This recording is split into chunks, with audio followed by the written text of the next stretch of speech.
Hey everybody, welcome once again to the Novice to Legendary Recapisodes. We have had did have a session last week, but because of health reasons, I did not do a recapisode for that week's session. So we're pulling a little bit of double duty today. So, anyways, what's gone on lately is we actually got to interrogate the little rum gremlin named Rum. I'm just going to assume that his last name is Gremlin. And he kind of sort of ingratiated himself into the party, uh, except when we tried to use him as a guinea pig slash decoy in a room full of traps that he warned us about. We pretty much grabbed his flask and threw it to the other side of the room, and he decided to just bail from there. So, which left us to try and figure out these traps. So, what it was is, it's like this big room, like a little corner room. I'm kind of trying to draw the map out with my hands here. So, you just see this. So, like in the center of the bigger part of the trap room was like this giant with this big old statue of some armored fellow with a sword.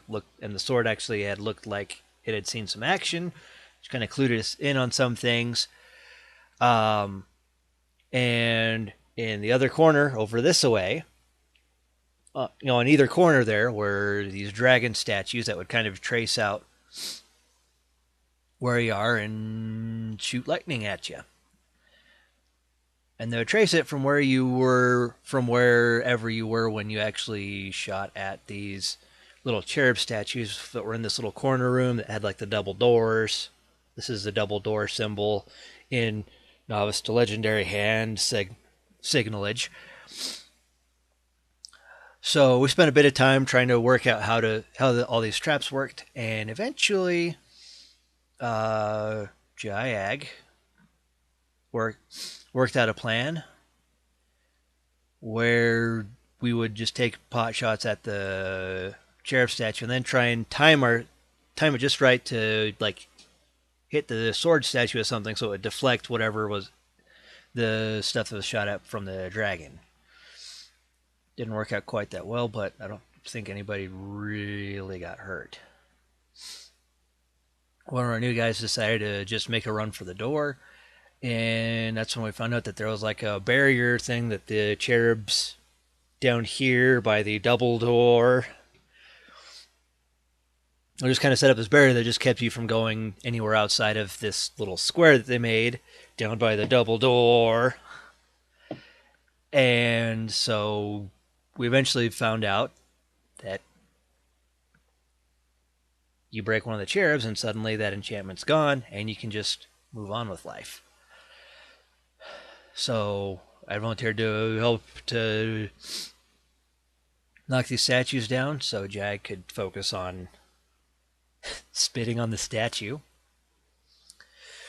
And that's when we debuted the actual like components and everything for Chill Touch, even though it's something that I've been using from the very beginning, which we'll touch on here in a little bit. Just like to get through the rest of the recap first. So managed to get through the trap room and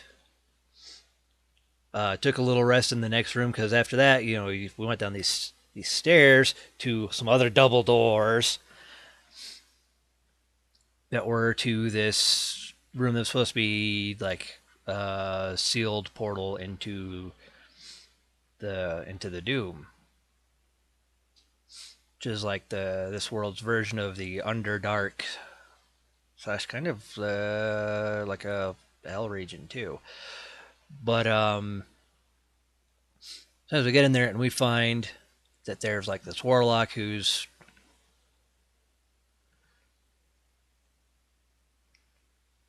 trying to get this getting this ritual going, and we found the zombified Captain Fenchurch what, and we actually managed to get through that fight pretty quickly, a lot quickly than we thought. Everybody's kind of panicked. They're just like, oh, we're all gonna die. But we have some, we do have some new characters in the party, and they're actually pretty good at, pretty good damage dealers, and they're, melee fighters. So Behesher's no longer alone up in the front lines, while the rest of us are picking up with spells and arrows or trying to get sneak attacks. So, we get through that, and that's where we had finished off last week's session. This week, we decided, after a bit of deliberation and everything, and we worked out how to get down this pit that was in this room that we had finished fighting these folks in, and found ourselves in the mid, interrupting yet another ritual. So I'm fighting the big bad of this part of the story, High Lord Kellerel, who happened to be the power behind the whole tower going up in the first place. Had a pretty good, it was actually a pretty good fight there, and there was also this other dragonborn there that, actually, wasn't just any dragonborn. It was the one that had killed Tenok, Matt's previous character, and was also one that killed Tenok's sister and caused him to go on the adventures in the first place. And that's when we found out that there was some kind of blood relation between Jag and Tenok that nobody was aware of. So anyways, we have this big fight, and in the middle of this fight, Jag actually starts making his way to this portal. He wasn't on under some other kind of power and whatnot, and that's when Nick's new character debuted. That's right. For the time being, there's no more Jag.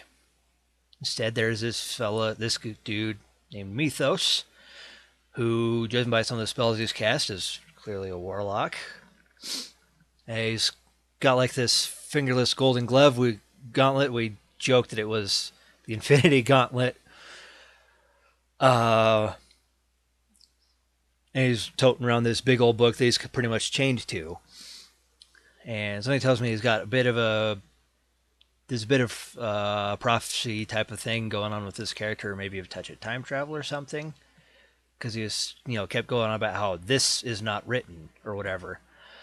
So we got through this fight and didn't really get the chance to save Jag, because as that portal was closing, the whole tower was collapsing above us, so we had to book it, and that's when we got to try the new skill challenge rule that I guess has been either play tested or it's like kind of an official thing now, kind of, sort of.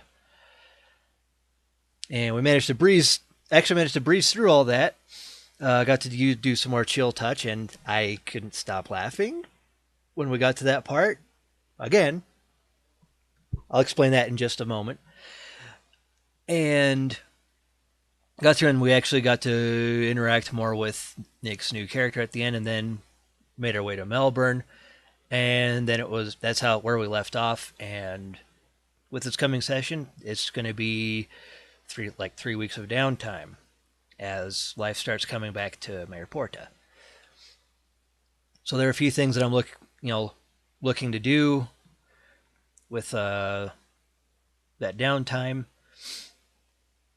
It's actually all working on the situation that Port Shearsm is in.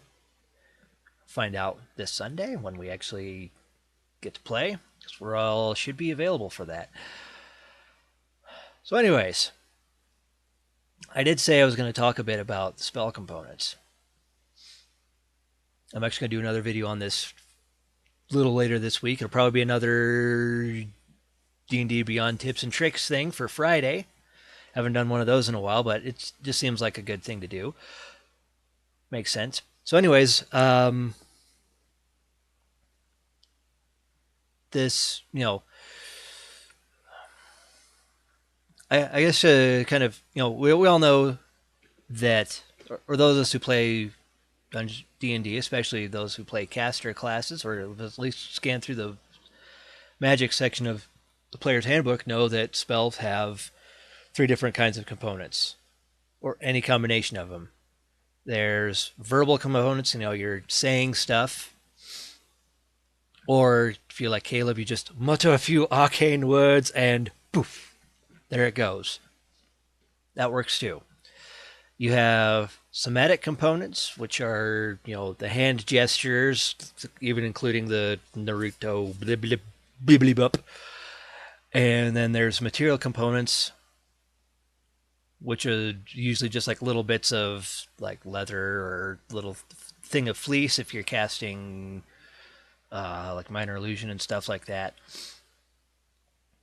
Or the infamous, silver thread that you use for alarm, or the copper thread for message. I think it's copper. I'd have to look it up again. So, you have those three types of components. And, something you could do to kind of add some extra flavor and character to your character when he's a caster is to have, some kind of specifics for some of these components. Now, obviously, the material components, that's a given. You're either going to have to actually have those things on hand and be waving them about, or you're going to need an arcane focus or something like that. But the other things, the somatic components, verbal, those you can actually personalize, and I would actually think it would be a good thing to do. It's kind of because, real life, I'm a bit of a programmer, mainly help desk and like field tech and whatnot, but they did pick me up because I did do, I do know a bit of programming, and it has helped out a lot. And, even though programmers may be working with like the same kind of language, whether it's Java or C++, Python, or even PHP, which I had to learn on the spot for my job, even though they may know the same language, they still approach the problems that they're having to solve differently.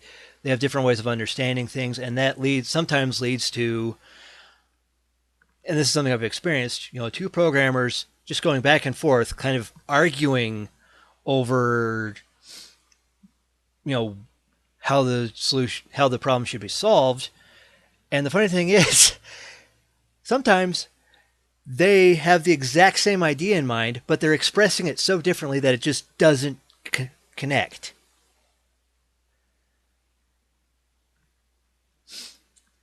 I'd say it's probably a lot for, the magical types in Dungeons and Dragons or Pathfinder and the other fantasy role-playing games. You're going to, even if two wizards know the exact same spell, they're going to have different ways that they've come to understand it, and that's going to come out as different gestures and whatnot, different, verbal components and what have you. For example, one of the things that I had done from the beginning with Shearsm is, whenever he casts Detect Magic, his somatic component is, it's kind of hard to do this with the glasses and whatnot, but, it goes like, he does like this number, and this is how he's actually scoping out magic. It adds a kind of a bit of a personal touch, and it's good for getting laughs from everybody in the group without necessarily being a distraction. Except when you're trying to wrestle your hands up. Sometimes I just can't do it for some reason. And then some other things that have, debuted this past couple weeks, especially in this trap room, is for one, I had picked up, when I had reached 4th level, I had picked up the True Strike cantrip because Shearsm's spell attack rolls have been atrociously horrible. So I thought maybe if I get something that can give him advantage, it won't be a problem anymore.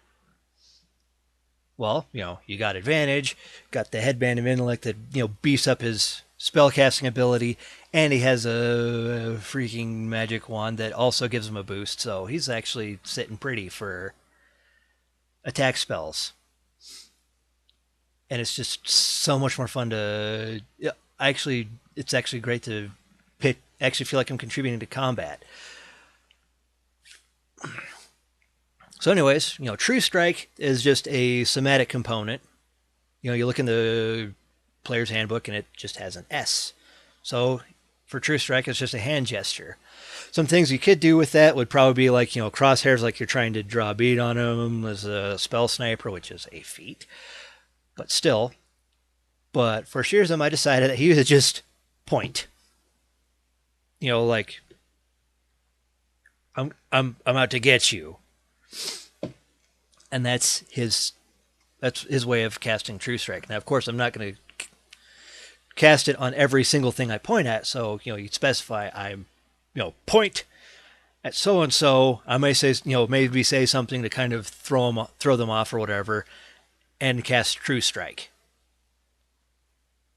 Casting True Strike on you right now. So, anyways, there's that, and then for Chill Touch, there's just a goofy thing that I had thought up, but I finally decided to just actually put it into play. With Chill Touch, you have a verbal component and a somatic component. So a somatic component, I decided, instead of, trying to just mimic the motion of the hand, the skeletal hand, he just snap his fingers. It just, because I'd always imagined him just kind of snapping his fingers and then boom, skeletal hand happens. So there's that. And then just for kicks and giggles, I decided that his verbal component of Chill Touch would be saying, in Infernal, can you show me where the bad tiefling chill touched you? Which again, is a great way to get some laughs without distracting much from the game. So this debuted in the trap room when I was actually casting Chill Touch on these cherub statues to break them. There's also when I debuted True Strike. That's right, I've got advantage on spell attacks on the camera now. So then, of course, when we're doing the skill challenge, making a harrowing escape from the tower, and I decided to cast Chill Touch to try and remove obstacles, everything that gets in our way. I did a really good roll, and so our DM says, you're just like, you got the adrenaline going, so you're just casting Chill Touch left and right, kind of like when I used it to put out the fire at the haunted house. But since I had had an established set in stone way of casting, I couldn't help laughing because I'm just picturing Shearsm on an adrenaline rush, just going, "Can you show me where the bad tiefling Chill Touch you? Can you show me where the bad tiefling killed?" I can't even say it fast enough. But, it's just, saying it over and over again while just snapping his fingers left and right. It's just it's hilarious. It was a hilarious image in my head. So, that's something that you could do to kind of spice up your game, add a little more flavor and personality to your caster. Because every spell in the book is usually verbal or somatic, at least one or the other, or a combination, or both, in material components. So everybody can do those types of things. Wizards, bards, clerics, sorcerers. The whole list of caster types. And it's just another great way to just kind of add a little extra, if not depth, at least a little extra bit of a personal touch to your character to show, this is how he handles his magic or her magic or what have you. So that's what I've got for you. That's all I've got for you tonight. So till next time, enjoy the road to legendary.